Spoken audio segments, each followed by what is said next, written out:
From Korea to Germany. From Alaska to Puerto Rico. All over the world, the United States Army is on the alert to defend our country, you, the American people, against aggression. This is The Big Picture, an official television report to the nation from the United States Army. Now, to show you part of the big picture, here is Sergeant James Mansfield. Today, the big picture takes you behind the scenes of the greatest feat of military construction since the end of World War II. A race against time and weather to build a giant airbase in the Arctic. This is a story of Operation Blue Jay. Greenland, mighty island in the far north, land of rugged mountains and everlasting cold, locked against the rest of the world by the frozen sea. Hidden behind these icy ramparts lies one of the great military secrets of our time, Operation Blue Jay. Here, where temperatures drop to 50 below zero and winds rise to 150 miles an hour gale force, where bright sun is abruptly succeeded by dense fog or blinding snow, American ingenuity and daring have built a new outpost in this country's defense, a giant airbase on the top of the world. Now, at last, the story can be told. Blue Jay goes back to December 1950, when communist aggression was in full flood. It was on the offensive in Indochina. It was threatening the United Nations Army in Korea. And President Truman had proclaimed a national emergency. In Washington, a secret meeting took place in the office of the Chief of Engineers, Lieutenant General Lewis A. Pick, then a Major General. Present were Brigadier, now Major General Nold, Deputy Chief of Engineers, and some of the foremost construction experts in the country. Peter Hewitt, veteran builder of large dams and airfields. S.J. Groves, one of the builders of the Pennsylvania and New Jersey turnpikes. Joe Green, airfield construction expert. General Pick got right down to business. I ask you gentlemen to come down here today to discuss a project which we have to build, to ask you to help the Corps of Engineers with this difficult job in the far north. This job lies about 900 miles north of the Arctic Circle, far beyond any of the shipping lanes. I understand that it may be possible to get boats into the area during a short season, probably from 4 to 6 weeks in the middle of the summer. This job must be built by the 1st of November. If that can be done, the construction industry and the Corps of Engineers will have broken the iced wastes of the far north. The job was to build a giant airbase for our largest long-range bombers high on the northwest coast of Greenland at a tiny settlement called Thule. Built with the permission of the Danish government, the base would push our defense line 2,000 miles to the north. Blue Jay's strategic location was ideal, but its construction in 4 short months seemed impossible. The impossible, however, was just a challenge to American resourcefulness. Industry and the armed forces joined hands to put across Blue Jay on time. Industry developed new designs that would stand up to the severe strain imposed by the Arctic winter.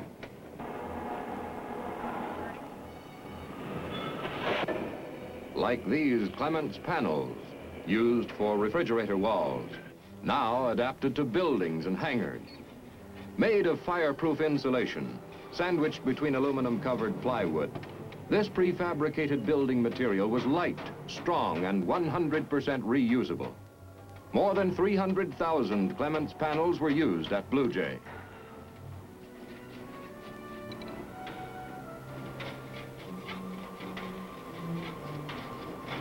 Lumber, still the basic building material. Over 11 million board feet would be needed for housing and storage. Steel for these unique hanger trusses, braced to withstand the hurricane blast of polar blizzard. Steel for the water distillation plants and giant fuel tanks. Each tank required 200 tons. Everything had to meet the rigid specifications set down by the Corps of Engineers, whose inspectors checked every item of production and supply. Since Thule had no port facilities, unloading docks were improvised from 8 old LSTs. These rusting hulks, neglected after World War II, were cleaned and patched up. Their superstructures were chopped off at deck level to provide a smooth, unobstructed dock surface. Now called dumb barges, they would be towed to Thule and anchored there as permanent piers. Throughout the spring of 1951, a tidal wave of equipment rolled toward the great Army base at Norfolk, Virginia, the prime staging area for Blue Jay. 250,000 tons of cargo moved into Norfolk without a hitch, thanks to the teamwork between the Army's Transportation Corps and the American Association of Railroads.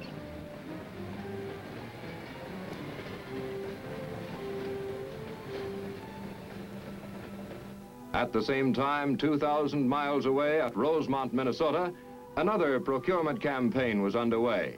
Its objective, men. Here in the upper Midwest was to be found the greatest pool of labor experienced in cold weather construction. Rigorous performance tests eliminated all but the highest skilled applicants. New equipment was tested along with the workers' ability to handle it. Exhaustive work trials made sure that every man was thoroughly familiar with the job he had to do. Before leaving for the North, each man was given thorough instruction in Arctic survival. He learned the use of cold weather gear. And he was taught every trick of preventing accidents.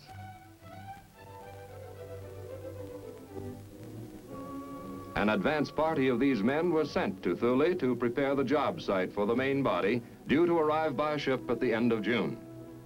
Sites for hangars and barracks, roads and quarries were staked out by the Deputy District Engineer for the Northeast District, Colonel Morton Solomon, and his staff.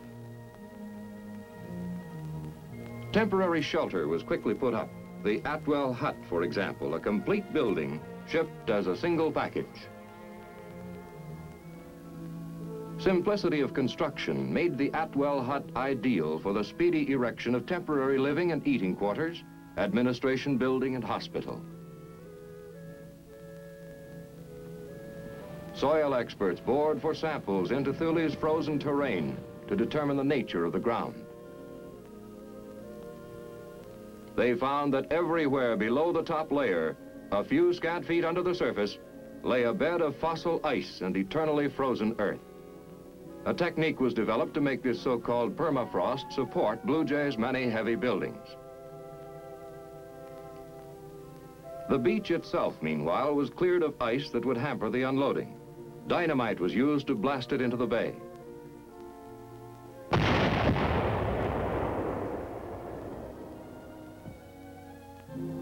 Back at Norfolk, supply yards were jammed with material by early May. Shovels, bulldozers, graders, rock crushers, asphalt plant, traxcavators, all were put aboard ship. Rolling stock and other heavy equipment was firmly braced and lashed. Trucks were waterproofed for the sea voyage to protect them against corrosion.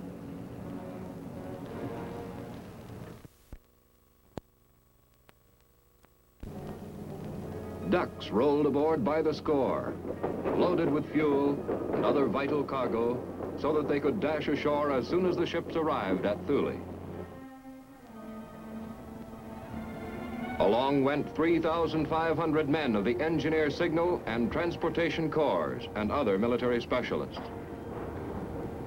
plus the bulk of civilian workmen. On June 6, 1951, the Great Armada steamed out of Norfolk and headed north. 82 ships carrying a cargo valued at $125 million. A long, cold voyage lay ahead. A voyage that would become increasingly hazardous. As the thin-skinned ships penetrated the vast ice fields that surrounded Blue Jay like a belt of frozen fortifications, hundreds of miles in depth. Danger loomed in the form of icebergs the size of dreadnoughts.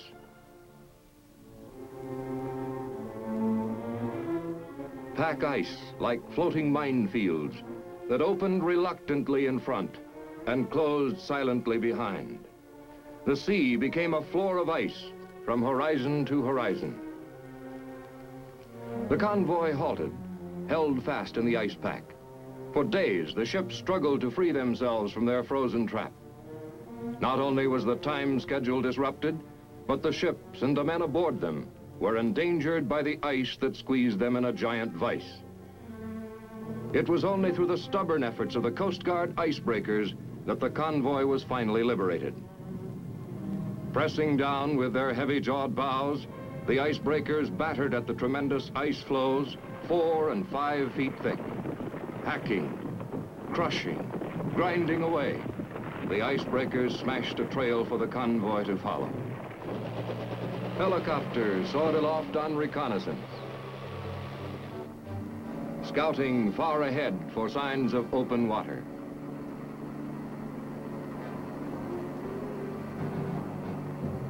Slowly, day by day, mile by mile, the ships crept forward, until on July 9th, the fleet finally steamed into North Star Bay at Thule. A voyage that would normally have been made in about 2 weeks had taken more than twice that long. At least 2 precious weeks had been lost from the brief construction season. This lost time had to be made up somehow.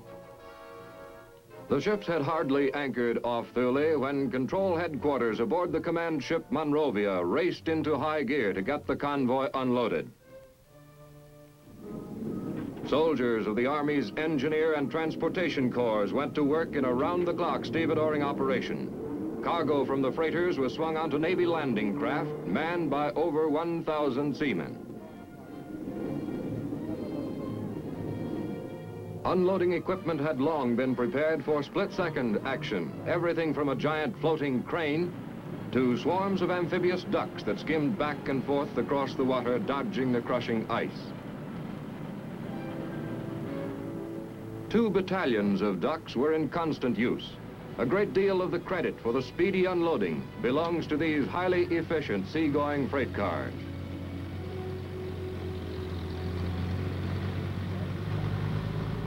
They quickly built up a vast stockpile of fuel and oil for Blue Jay's hundreds of machines. At the water's edge, the Navy's Beachmaster Control avoided traffic jams and delays by setting up a smooth traffic pattern to regulate the movement of supplies as they poured ashore. In a matter of hours, the frigid waters of Thule Harbor were transformed into a great port, crowded with Navy landing craft transferring cargo from ship to shore in a steady, unceasing rhythm of unloading. Unloading went on through rain squalls and wind.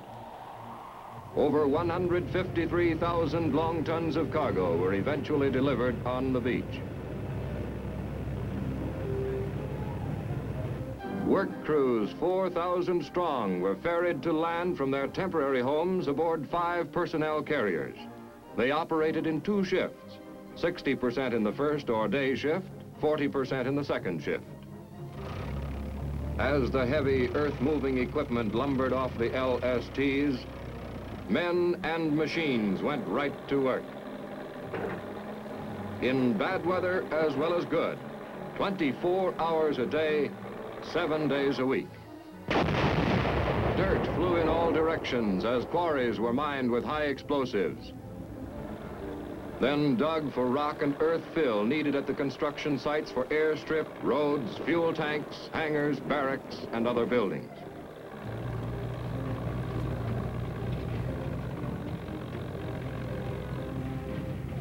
First objective was the giant airstrip with its main runway, aprons, and taxiways. To level it off along all its tremendous length, it had to be cut down in some areas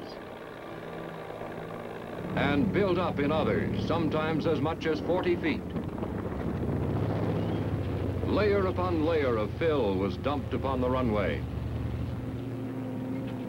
smoothed down,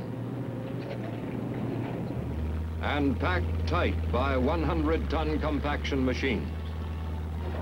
Batteries of rock crushers poured out mountains of broken stone.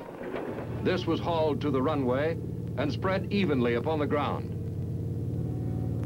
Hot liquid asphalt was sprayed upon the stones to bind them together. A layer of fine gravel followed, which was brushed to smooth it down, then rolled to compress the several layers into a solid mass.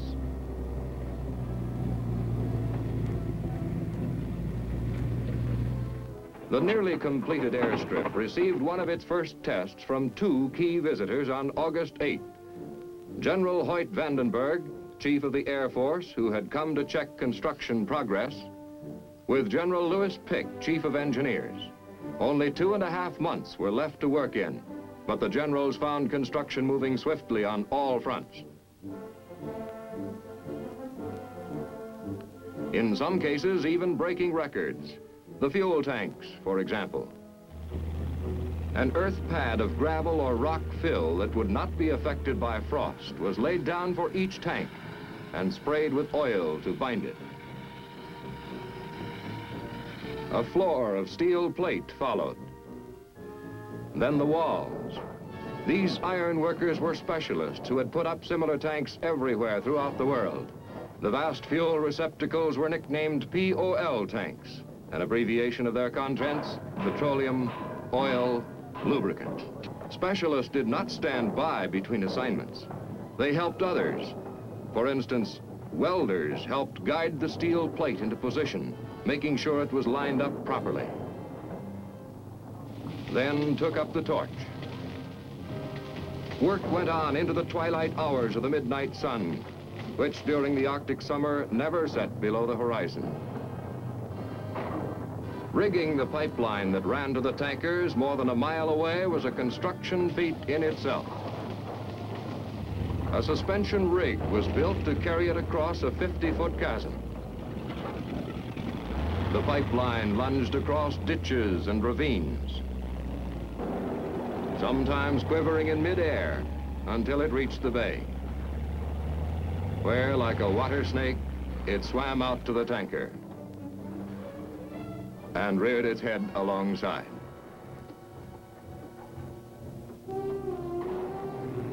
Construction of all kinds was booming. The icy ground under each building was first insulated by an earth pad.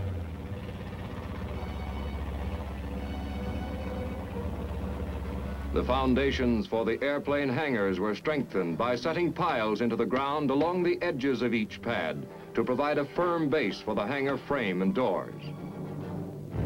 The piles were reinforced by filling in with dirt that would eventually freeze into a solid mass. Culvert pipe was laid across each pad. Cold air circulating through it would carry off the heat seeping through the hangar floor and prevent it from weakening the frozen foundation. The secret of Arctic construction was to make use of the everlasting permafrost, not work against it. The exposed pipe was buried in dry fill. Concrete was poured for the floor, followed by an insulating layer of 4-inch slabs of foam glass. Additional insurance that hangar heat would not melt the frozen earth below. These slabs were covered by a second layer of concrete, which was given a finished surface and cured under tarpaulins with hot air blowers to keep it from freezing.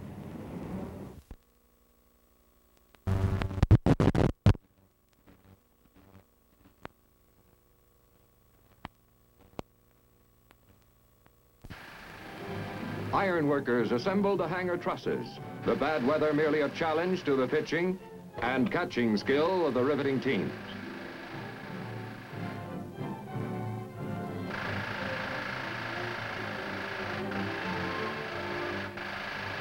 Wall frames and hangar trusses were raised into position.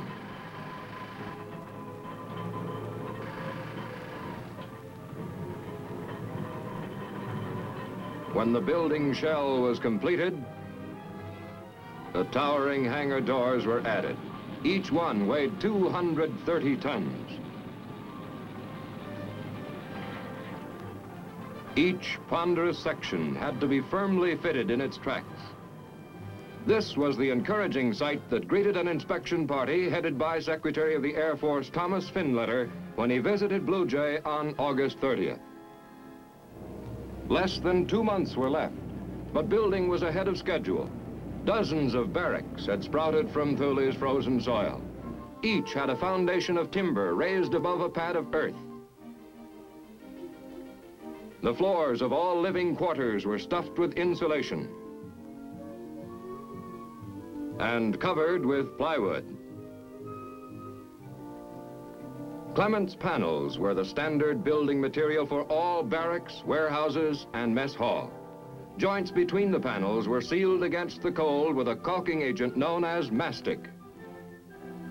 As each panel went into position, it was secured to the wooden building frame with lag screws.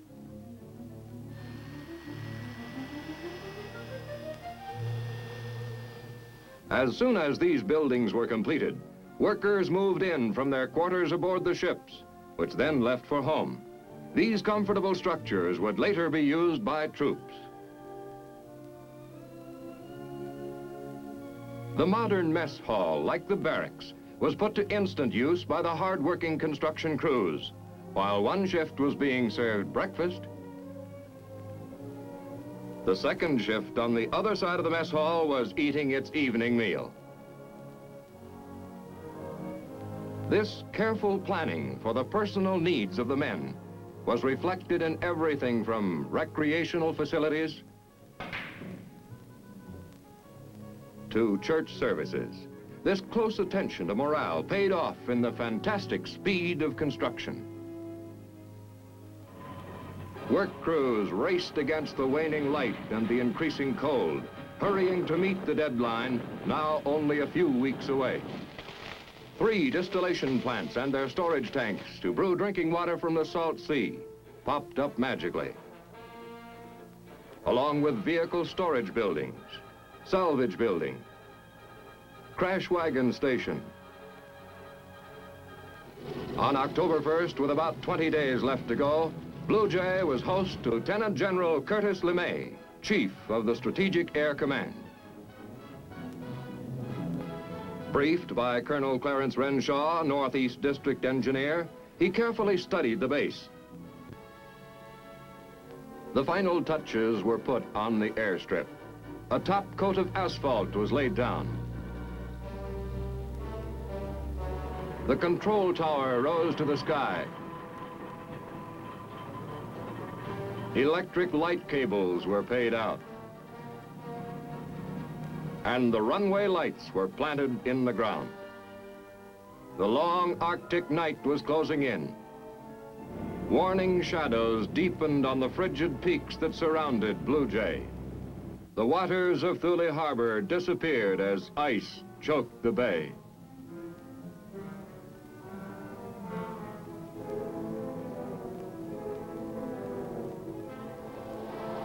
Snow and sleet storms lashed the job site. The Arctic winter had arrived, but the deadline had been met. The greatest engineering operation ever undertaken in the far north had been rushed to successful completion. At the first break in the winter weather, the work crews checked out for home, filled with the intense satisfaction that comes of a job well done. They had defied some of the worst climate and working conditions in the world to set an unbelievable record. In 104 days, they had built a giant runway capable of serving our heaviest bombers. Blue Jay was operational. It is almost a year later now, and Blue Jay has had the benefit of another construction season to bring it up to top fighting trim. Blue Jay will be kept ready for action as long as the threat that drove us to build it exists. We cannot read the minds of those dark and shadowy figures who brood on war and conquest. But perhaps the thought of this colossal airbase has caused them to falter in their plans for aggression. Perhaps they have read a different kind of warning in the miracle of Blue Jay, the warning that there is nothing, absolutely nothing, impossible to American resourcefulness, hard work, and plain guts. That there is no problem or enemy, nature or man-made, that this country cannot defeat in its stern resolve to protect its freedom. Blue Jay is a great example of what this country can do when the chips are down. It should be an inspiration to all Americans, our friends and allies. Now, speaking from Washington, here is the Chief of the Army Engineers, Major General Samuel D. Sturgis, Jr. The picture that you have just witnessed, Operation Blue Jay, is typical of the construction task being performed throughout the world today by the Corps of Engineers of the United States Army and the construction industry of the United States. In this day and age, this country must be prepared immediately to defend itself. Fortunately, we have a unique arrangement in our system whereby the civil works of the country are constructed in every state in the Union by an organization in being known as the Civil Works of the Corps of Engineers. It was this organization that stepped into the gap in the construction of the Thule Air Base and planned and directed the remarkable achievement that you have just witnessed. In fact, the Corps of Engineers, your Corps of Army Engineers, stands ready in the future to meet crises just as it has in the past, both in peace and war, for the development and for the security of our nation.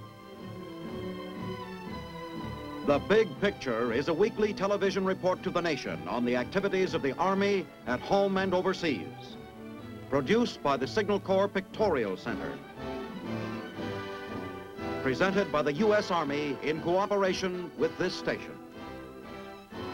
You can be an important part of the big picture. You can proudly serve with the best equipped, the best trained, the best fighting team in the world today, the United States Army.